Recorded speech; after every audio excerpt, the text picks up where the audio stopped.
Chapter 5. Incident of the Letter. It was late in the afternoon when Mr. Utterson found his way to Dr. Jekyll's door, where he was at once admitted by Poole, and carried down by the kitchen offices and across a yard, which had once been a garden, to the building which was indifferently known as the laboratory, or the dissecting rooms. The doctor had bought the house from the heirs of a celebrated surgeon, and his own tastes being rather chemical than anatomical, had changed the destination of the block at the bottom of the garden. It was the first time that the lawyer had been received in that part of his friend's quarters, and he eyed the dingy windowless structure with curiosity, and gazed round with a distasteful sense of strangeness, as he crossed the theatre, once crowded with eager students and now lying gaunt and silent, the tables laden with chemical apparatus, the floor strewn with crates and littered with packing straw, and the light falling dimly through the foggy cupola. At the further end, a flight of stairs mounted to a door covered with red baize, and through this Mr. Utterson was at last received into the doctor's cabinet. It was a large room, fitted round with glass presses, furnished, among other things, with a cheval-glass and a business table, and looking out upon the court by 3 dusty windows barred with iron. The fire burned in the grate, a lamp was set lighted on the chimney shelf, for even in the houses the fog began to lie thickly, and there, close up to the warmth, sat Dr. Jekyll, looking deadly sick. He did not rise to meet his visitor, but held out a cold hand and bade him welcome in a changed voice. "And now," said Mr. Utterson, as soon as Poole had left them, "you have heard the news?" The doctor shuddered. "They were crying it in the square," he said. "I heard them in my dining-room." "One word," said the lawyer. "Carew was my client, but so are you, and I want to know what I am doing. You have not been mad enough to hide this fellow?" "Utterson, I swear to God," cried the doctor, "I swear to God, I will never set eyes on him again. I bind my honour to you that I am done with him in this world. It is all at an end. And indeed he does not want my help. You do not know him as I do. He is safe, he is quite safe. Mark my words, he will never more be heard of." The lawyer listened gloomily. He did not like his friend's feverish manner. "You seem pretty sure of him," he said, "and for your sake I hope you may be right. If it came to a trial, your name might appear." "I am quite sure of him," replied Jekyll. "I have grounds for certainty that I cannot share with anyone. But there is one thing of which you may advise me. I have received a letter, and I am at a loss whether I should show it to the police. I should like to leave it in your hands, Utterson. You would judge wisely, I am sure. I have so great a trust in you." "You fear, I suppose, that it might lead to his detection?" asked the lawyer. "No," said the other. "I cannot say that I care what becomes of Hyde. I am quite done with him. I was thinking of my own character, which this hateful business has rather exposed." Utterson ruminated a while. He was surprised at his friend's selfishness, and yet relieved by it. "Well," said he at last, "let me see the letter." The letter was written in an old upright hand, and signed Edward Hyde, and it signified, briefly enough, that the writer's benefactor, Dr. Jekyll, whom he had long so unworthily repaid for 1,000 generosities, need labour under no alarm for his safety, as he had means of escape on which he placed a sure dependence. The lawyer liked this letter well enough. It put a better colour on the intimacy than he had looked for, and he blamed himself for some of his past suspicions. "Have you the envelope?" he asked. "I burned it," replied Jekyll, "before I thought what I was about.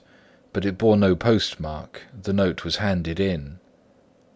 "Shall I keep this and sleep upon it?" asked Utterson. "I wish you to judge for me entirely," was the reply. "I have lost confidence in myself." "Well, I shall consider," returned the lawyer. "And now one word more. It was Hyde who dictated the terms in your will about that disappearance?" The doctor seemed seized with a qualm of faintness. He shut his mouth tight and nodded. "I knew it," said Utterson. "He meant to murder you. You have had a fine escape." "I have had what is far more to the purpose," returned the doctor solemnly. "I have had a lesson. O God, Utterson, what a lesson I have had!" And he covered his face for a moment with his hands. On his way out, the lawyer stopped and had a word or two with Poole. "By the by," said he, "there was a letter handed in to-day. What was the messenger like?" But Poole was positive nothing had come except by post, and only circulars by that, he added. This news sent off the visitor with his fears renewed. Plainly the letter had come by the laboratory door.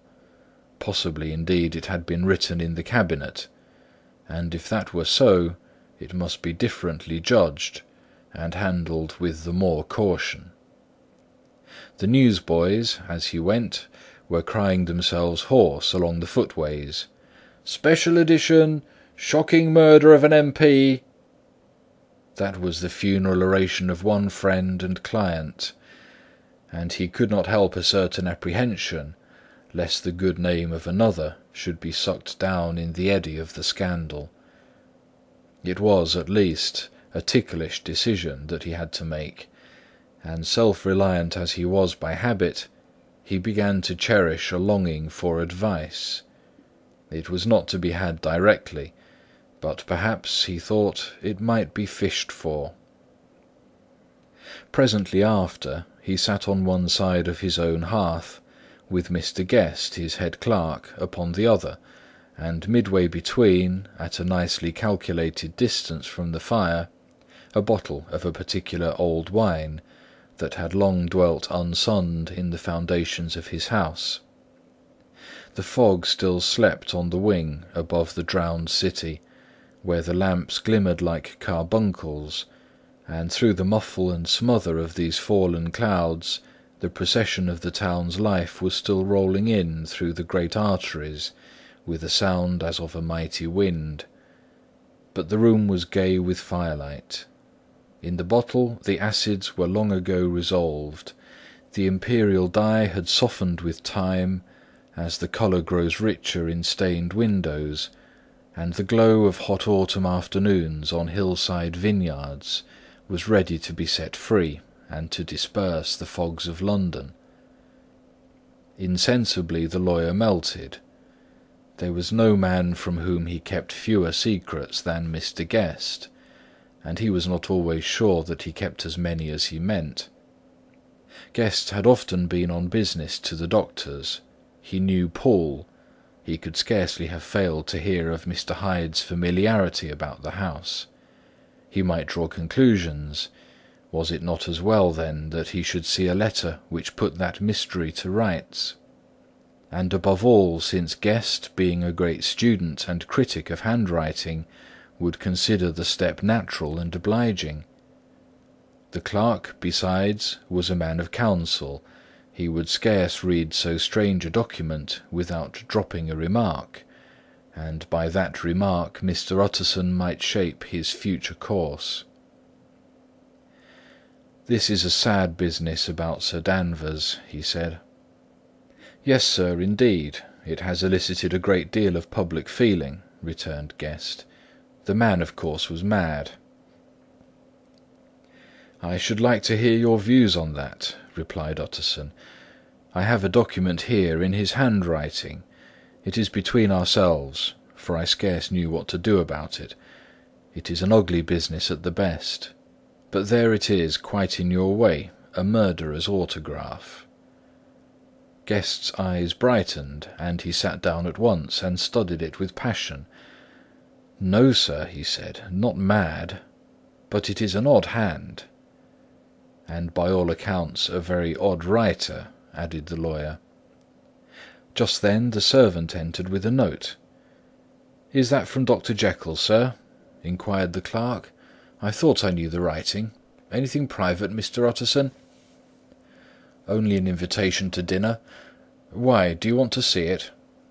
"One moment. I thank you, sir." And the clerk laid the 2 sheets of paper alongside, and sedulously compared their contents. "Thank you, sir," he said at last, returning both. "It's a very interesting autograph."